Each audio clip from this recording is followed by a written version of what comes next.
നമസ്കാരം. ഹരേ കൃഷ്ണ. ഹരേ ഗുരുവായൂരപ്പ. അതിവിശേഷപ്പെട്ട ഒരു ഞാൻ ഈ അടുത്ത് ഇപ്പൊ ഈ കഴിഞ്ഞ 2 ദിവസം മുന്നേ ആനയോട്ടം കഴിഞ്ഞ അന്ന്, എക്സാക്ട് പറയുകയാണെങ്കിൽ ആനയോട്ടം കഴിഞ്ഞ അന്ന് ഞാൻ തിരുമേനി എഴുതിയ ഒരു കുറിപ്പ് വായിക്കുകയുണ്ടായി. ഒരു മഹാത്ഭുതം ഗുരുവായൂർ അമ്പലത്തിൽ നടന്നു എന്ന് പറഞ്ഞിട്ട് തിരുമേനി എഴുതിയ ഒരു കുറിപ്പ് ഞാൻ വായിക്കുകയുണ്ടായി. അപ്പോൾ അത് കേട്ട ഉടനെ തന്നെ ഞാൻ തിരുമേനിയെ കോണ്ടാക്ട് ചെയ്യും. അപ്പോൾ അതൊന്ന് തിരുമേനിയുടെ ഭാഷ്യത്തിൽ അത് നിങ്ങളിലേക്ക് എത്തിക്കുക എന്ന് പറയുന്ന ആ ഒരു കാര്യം ചെയ്യാൻ ഞാൻ ഉദ്ദേശിച്ചു. അപ്പോൾ അതിൻ്റെ ഇടയിൽ ഉത്സവമാണ്. ഇദ്ദേഹത്തിനെ എല്ലാവർക്കും അറിയാം. ഞാൻ പരിചയപ്പെടുത്തേണ്ട, ഒഫീഷ്യലായിട്ട് പരിചയപ്പെടേണ്ട ആവശ്യമില്ല. മുന്നേയും നമ്മുടെ ചാനലിൽ വീഡിയോ ചെയ്തിട്ടുണ്ട്. മാത്രമല്ല ഇദ്ദേഹം ഗുരുവായൂരപ്പൻ്റെ കീഴ്ശാന്തി ശ്രീ ശശി തിരുമേനി, കൊടക്കാട് ശശി തിരുമേനി. അപ്പോൾ ആ മഹാത്ഭുതം എന്താന്ന് അറിയാനും ഒരുപാട് പേര് അത് വായിച്ചു. അദ്ദേഹം എഴുതിയ കുറിപ്പിന് പിന്നെ കുറേ ആൾക്കാർ അത് വീഡിയോ ചെയ്യുന്നതൊക്കെ ഞാൻ കണ്ടു. പക്ഷെ ഇത് അദ്ദേഹത്തിൻ്റെ ഭാഷത്തിൽ കേൾക്കുമ്പോഴാണ് നമുക്ക് അതിൻ്റെ ആ ഒരു സ്വീറ്റ്നെസ് നമുക്കത് മനസ്സിലാവുക. അപ്പോൾ അത് നമുക്ക് തിരുമേനിയുടെ ഇതിൽ തന്നെ അറിയാം എല്ലാവർക്കും. തിരുമേനി. അതെ, എന്താന്ന് വെച്ചിട്ടുണ്ടെങ്കിൽ എനിക്ക് ഉണ്ടായ ഒരു അനുഭവമാണ് കണ്ണനാടിയ ലീലകളാണ്. നമ്മൾ കണ്ണനാടിയ ലീലകൾ പലർക്കും പറഞ്ഞാൽ അത് മുഴുവൻ ഉൾക്കൊണ്ടോളം നിന്നില്ല. അത് അനുഭവസ്ഥർക്ക് പറഞ്ഞാൽ അത് മനസ്സിലാവുകയും ചെയ്യും. അങ്ങനെ ഒരു പ്രത്യേക തരത്തിലൊരു അനുഭൂതിയാണ് ആ സമയത്ത് ഉണ്ടായത്. എന്താണെന്ന് വെച്ചാൽ ഗുരുവായൂരപ്പൻ്റെ ഉത്സവകാലത്ത് ആനയോട്ടം ദിവസം അന്ന് ഉച്ചയ്ക്ക് ഉച്ചപൂജ കളഭാലങ്കാരം നടത്തിയത് ശ്രീ ഗുരുവായൂരപ്പൻ പൊന്നുണ്ണി കണ്ണനായിട്ട് കയ്യിലൊരു താമരയും പിടിച്ച് നിൽക്കുന്ന ഒരു കളഭാലങ്കാരമാണ് അന്നുണ്ടായത്. അത് ചാർത്തി കഴിഞ്ഞ് തൊഴാൻ വന്ന ഭക്തന്മാർ പലരും പറഞ്ഞു, ആ കണ്ണൻ്റെ താമര ആർക്ക് കൊടുക്കാനാവോ എന്ന് കണ്ണൻ കയ്യിൽ പിടിച്ചത് എന്നിങ്ങനെ പലരും ചോദിക്കണ കേട്ടു. എന്നോടും 1-2 ആൾക്കാർ ചോദിച്ചു. അപ്പോൾ ഞാനും വിചാരിച്ചു അതാണ് ആ ഭാഗ്യവാൻ ആരാന്ന് അറിയില്ലല്ലോ എന്ന് വിചാരിച്ച് അങ്ങനെ നിൽക്കും ചെയ്തു. അപ്പം അന്ന് പറഞ്ഞ മാതിരി 3 മണിക്ക് ഗുരുവായൂരപ്പൻ്റെ ആനോട്ടം നടന്നു. ആനോട്ടത്തിൽ കഴിഞ്ഞ് ഗുരുവായൂരപ്പൻ്റെ തന്നെ സ്വന്തം ബാലു എന്ന് പറയുന്ന ആനയാണ് ജേതാവായത്. ആ ആന 10 ദിവസം ശ്രീ ഗുരുവായൂരപ്പൻ്റെ അമ്പലത്തിൽ തന്നെ ഭക്ഷണവും ഉറക്കും ഒക്കെ അവിടെ തന്നെയാണ്. ആനയ്ക്കുള്ള കുളിയൊക്കെ അവിടെ തന്നെ. ഒരു രാജാവിനെ മാതിരി ഭഗവാൻ നോക്കണു ആനനെ എന്നാണ് സങ്കല്പം. അപ്പോൾ അന്നേ ദിവസം തന്നെ 4:30 മണിക്ക് നട തുറക്കുകയും ശ്രീ ഗുരുവായൂരപ്പൻ്റെ തങ്കത്തിരമ്പ് ബാലു ആന തലയിൽ കയറ്റി എഴുന്നള്ളിപ്പ് നടക്കുകയും ചെയ്തു. അതിനുശേഷം ഒരു 5 മണിയോടുകൂടി ആനനെ എല്ലാം കഴിഞ്ഞ് ആനയെ അവിടെ കെട്ടി ആനക്കാരൻ അങ്ങോട്ട് മാറിയിരുന്നു. ആ സമയത്ത് പെട്ടെന്ന് ചെറിയൊരു ഉണ്ണി, ഒരു 2 വയസ്സ് 2.5 വയസ്സൊക്കെ ആയിട്ടേ ഉണ്ടാവുള്ളൂ. ഞാൻ അപ്പൊ കണ്ടുപോയി. ആ കണ്ട കാര്യം മുമ്പ് കണ്ടിട്ടില്ല. ആ ചെറിയൊരു പൊന്നുണ്ണി, നല്ല കൗതുകമുള്ളൊരു ഉണ്ണി, ഒരു കയ്യിലൊരു താമരയും പിടിച്ചിട്ട് ഇങ്ങോട്ട് ആനയുടെ അടുത്തേക്ക് അങ്ങോട്ട് ചെന്നു. എന്താണെന്നറിയില്ല, ആന ആ താമര വാങ്ങുകയും ചെയ്തു. അപ്പോഴേക്കും ഈ ചെറിയ കുട്ടിയല്ലേ, വലിയൊരാൾ വന്ന് ഈ കുട്ടീനെ കൂട്ടി പിടിക്കുകയും ചെയ്തു. ആനക്കാരൻ അവിടെ നിന്ന് ഓടി വരികയും ചെയ്തു. അപ്പോഴേക്കും ഈ കുട്ടി ഓടി പോവുകയും ചെയ്തു.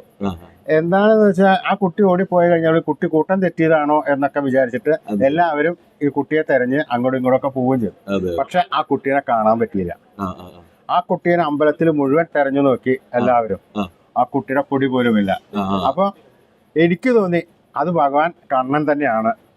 ആ കണ്ണൻ ആടിയ ഒരു ലീലയായിരിക്കാം എന്നാണ് എനിക്ക് തോന്നിയത്. അതുമാത്രല്ല, രാവിലത്തെ ചോദ്യത്തിന് ആ താമര ആർക്കാ കൊടുക്കാന്നുള്ള ചോദ്യത്തിന് ആ ചോദ്യത്തിന് കൂടി ഓരോന്നും കൂടി കൂട്ടി വായിക്കുമ്പോ അത് ഭഗവാൻ തന്നെ, നമ്മുടെ പൊന്നുണ്ണി കണ്ണൻ വന്ന്. പിന്നെ ചിന്തിച്ചു നോക്കൂല്ലേ, ഈ ആന ബാലുവിനെ ബാലു ആദ്യമായിട്ടാണ് ജേതാവാണ്. അപ്പൊ അത് ആ ഒരു സമയത്ത് പിന്നെ ഇപ്പൊ 3 ദിവസം കഴിഞ്ഞപ്പോഴേക്കും ആനയ്ക്ക് പറ്റാണ്ട് ആന മാറിപ്പോയി എന്ന് പറയുന്നു. ഇപ്പൊ രവികൃഷ്ണനാണ് ഇനി ചെയ്യുന്നത്. ഇപ്പൊ പള്ളിവേട്ട ആറാട്ടാമ്പലം കൂടി വരും. അവസാനത്തെ പ്രാധാന്യം കൂടിയ ദിവസമാണ്.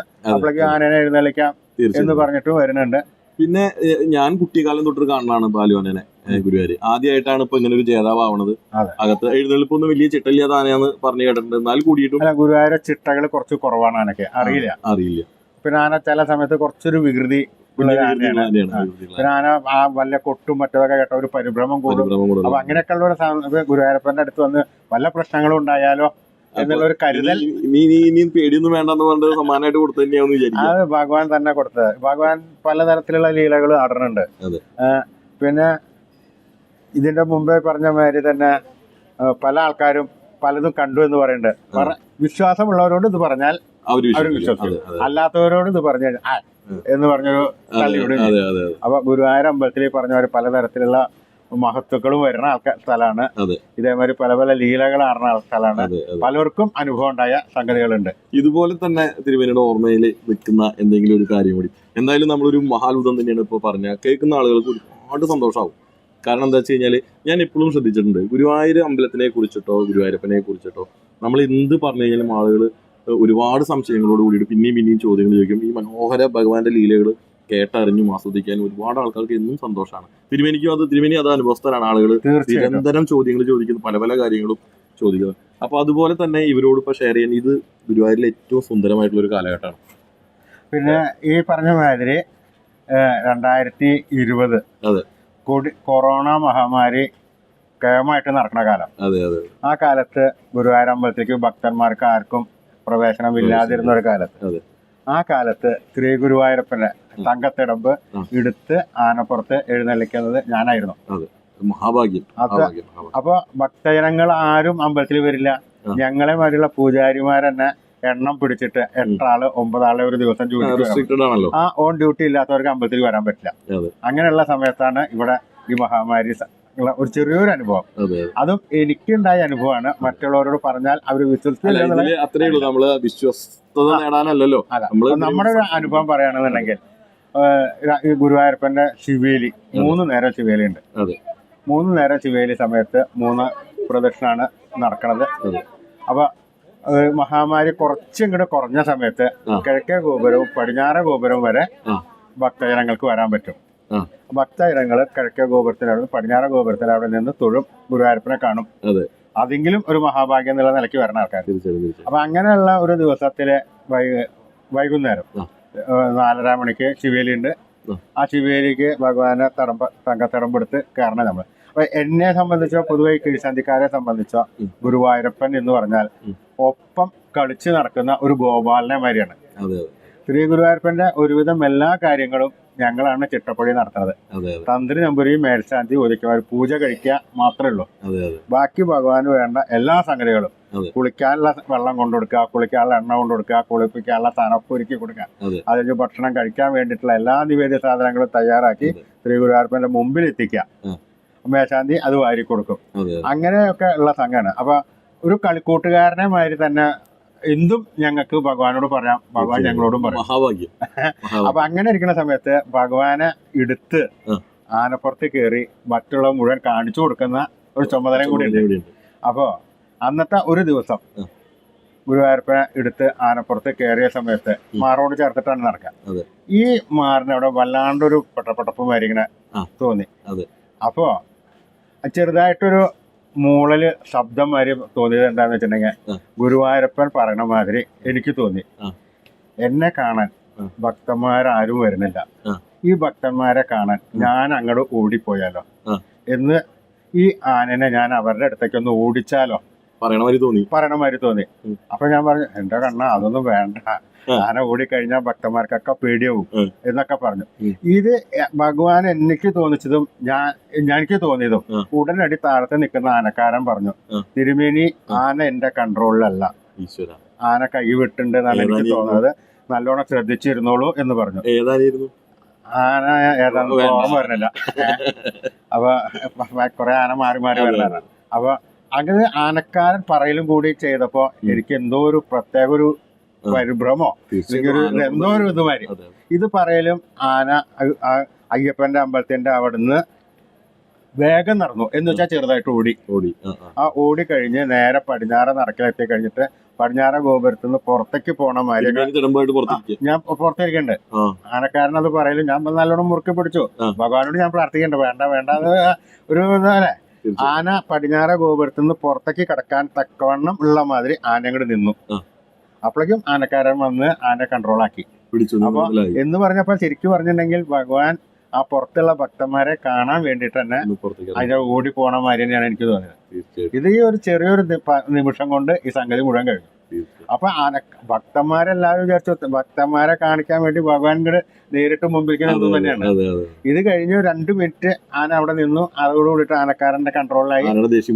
ആന കൊണ്ടുപോയി 3 പ്രദക്ഷിണം കഴിഞ്ഞ് നേരെ നടക്കുന്നതിന് കുറച്ച് സെക്കൻഡ് അല്ലെങ്കിൽ ഒരു മിനിറ്റോ പിന്നെ തിരുവനന്തപുരം ഇന്റിമേഷൻ കിട്ടി, ആ ഒരു വൈബ്രേഷൻ കിട്ടി. അതാ പറഞ്ഞ ആ കുറച്ച് ഇവിടെ അത് പതിവിൽ നിന്നാൽ പുറമെ എന്തോ ഒരു സംഗതി തോന്നുകയാണ്. അപ്പൊ ഭഗവാൻ തിരുമേനിയോട് വർത്താനം പറയേ എന്നൊക്കെ ചോദിക്കണവരുണ്ടാവാം. അതൊന്നും ഇവിടെ വിഷയമല്ല.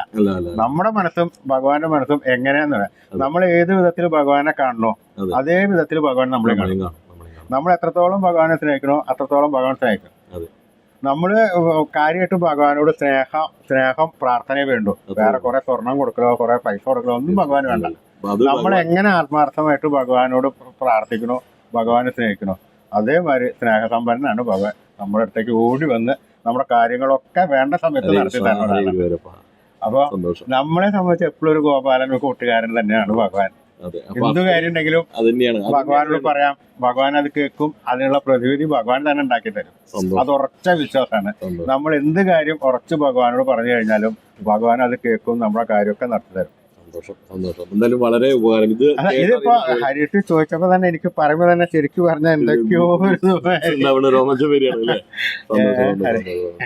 പിന്നെ ഇതിലെ തന്നെ ഇതിപ്പോ ഇത്രയും എന്താ പറയാ അനുഗ്രഹം വാരി ചൊരിയുന്ന ഭഗവാൻ, അല്ലെങ്കിൽ ഇത്രയും ഇപ്പൊ ഈ പറഞ്ഞ ഒരു ഇൻസിഡന്റ് നമുക്ക് ഭഗവാൻ ആളുകളെ കാണാൻ പുറത്തേക്ക് ഇറങ്ങി ചെന്നു എന്ന് പറയുന്ന ആ ഒരു സിറ്റുവേഷൻ ഒക്കെ നമുക്കത് കേൾക്കുമ്പോൾ തന്നെ നമുക്ക് ആ ഗുരുവായൂരപ്പന്റെ മുഖം മനസ്സിൽ ഇങ്ങനെ നിറഞ്ഞു നിൽക്കാം.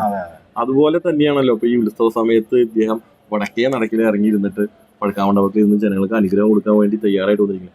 അതിന്റെ പ്രാധാന്യം കൂടി നമ്മുടെ ആളുകളോടൊന്ന് പറയുക. കാരണം ഈ ഉത്സവ സമയത്ത് ഗുരുവായൂരപ്പനെ വന്ന് തൊഴുതാലുണ്ടാകുന്ന സുഖങ്ങൾ, അനുഗ്രഹങ്ങൾ, അതുമാത്രമല്ല ആ പഴുക്കാമണ്ഡപം തൊഴുന്നതിന്റെ പ്രാധാന്യം അതും കൂടി ഒന്ന് അവരറിയട്ടെ. ഈ ഉത്സവകാലം അവർ ഉപയോഗപ്പെടുത്തട്ടെ.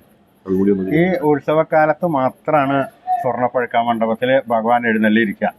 ആ സ്വർണ്ണപ്പഴുക്കാമണ്ഡപം എന്ന് പറഞ്ഞാൽ ശരിക്കും പറഞ്ഞ ഒരു രാജകീയ സിംഹാസനമായിട്ടാണ് കണക്കാക്കുന്നത്. തീർച്ചയായിട്ടും. അപ്പൊ ഭഗവാൻ അവിടെ ഇരിക്കുമ്പോൾ ഒരു ചക്രവർത്തി ഇരിക്കണ മാതിരിയാണ് അവിടെ ഉള്ളത്.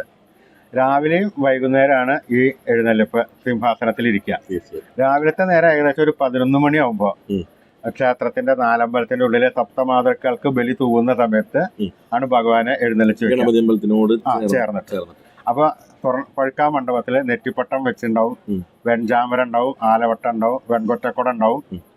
പിന്നെ നല്ല ഒരു പട്ട്, എന്താ പേര് പറയണ, വിരാളിപ്പട്ട് വെച്ചിട്ട് ആ പട്ടിന്റെ മുകളിലാണ് ഭഗവാൻ എഴുന്നള്ളിച്ചത് ചക്രവർത്തിയായിട്ട് തന്നെ. പിന്നെ ഈ ബലി തൂവുന്ന സമയത്ത് 33 കോടി ദേവതകളുടെയും സാന്നിധ്യം ആ സമയത്ത് അവിടെ ഉണ്ടാവുന്നു.